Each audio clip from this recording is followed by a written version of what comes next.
Жиндин bir аялды өлтіре албай қалғандығы туралы баян. Bir жолы мен шариаттық дуалар менен дарлоо тууралуу дарс окуп бүткөн соң, урматтуу эжекелерибиздин бири болгон аял мага келди да, анын өзүнүн дуалар менен дарлоо практикасында төмөнкүдөй окуялар болгондугун айтып берди. Биринчи, ичине жин кирип кеткен аялды дарлоо учурунда жин ошол аялды өлтүрүүгө тийиш болгондугун, бирок бул аял бүткүл мусулмандар үчүн Аллахтан дайым кечирим сурагандыктан аны өлтүрүүгө кудурети жетпей калгандыгын айтып берген. Экинчи бир окуя, жин өзү ичине кирип алган аялды өлтүрө албай калган. Анткени ал аял ар дайым «Хасбияллах ва ни'мал вакил», Аллах мага жетиштүү, ал эң сонун коргоочу деп айтып жүргөн. Үчүнчү окуя, Курандын Ахкаф сүрөсүнөн баштап Нас сүрөсүнө чейинки акыркы бөлүмдөрүн шейх окуган кезде адамдын ичиндеги жин дээрлик куйкаланып бүтүп, ислам динин кабыл алып, ал тургай акыры аталган параларды жаттап да алганын жин өзү айтып берген. Бир кыз өзү окуган мектепте эң адептүү, аракетчил, тырышчаак, жигердүү жана абдан активдүү кыз деп эсептелчү.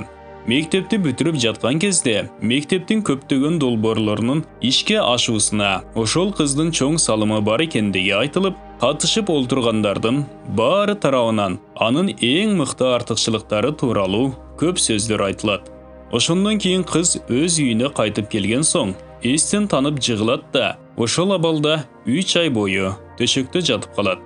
Андан кийин аны ооруканага алып келишип, ал жерде да бир топ убакыт жаткан соң, дарыгерлер бул кызды айыктырууга азыркы заманбап медицинанын кудурети жетпейт деп айтышат. Аны кайра үйгө алып келишкен кезде, мектеп директору анын абалын сурап коюу максатында анын үйүнө келип калат да, абдан активдүү кыздын көз тийүүдөн улам ушунчалык оор жагдайга кабылып, абдан боор ооруй турганчалык аянычтуу абалда калганын, ал эми анын ата-энесинин болсо жалгыз кызынын айынан өтө зор кайгыга малынып, дил түткүс, чоң азапка тушукканын көрүп кайтат да, ошондон кийин мектептин директору ошол эле бүтүрүү кечесин ошол эле катышуучулары менен кайрадан уюштурууну чечет.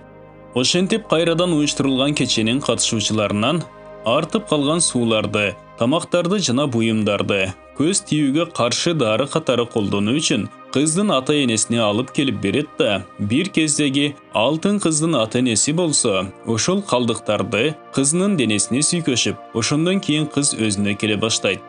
Анан анын ата-энеси Хафиз шейхти чакырышып, Куран менен дем салдырышып, ошондон кийин жакшынакай болуп айыгып кеткен кыздын өзүнүн айтуусу боюнча, ал эстен танып комада жаткан кезинде деле ата-энесинин ыйлап жатышканын угуп турганы менен төшөктөн туруп келип, аларды жубатууга, сооротууга кудурети жеткен эмес. Ал ошондо уктап жаткандай жана эми эч качан ойгоно албачудай оор абалда болгон экен.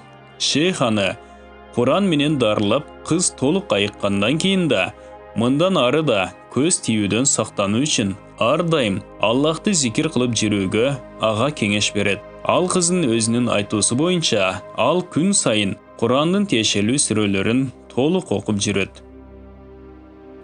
Бул баян Куран менен дарылоонун жолдору аталыштагы китептен алынды. Урматтуу мусулман бир туугандар, биздин Iqro Media каналыбызга катталыңыздар.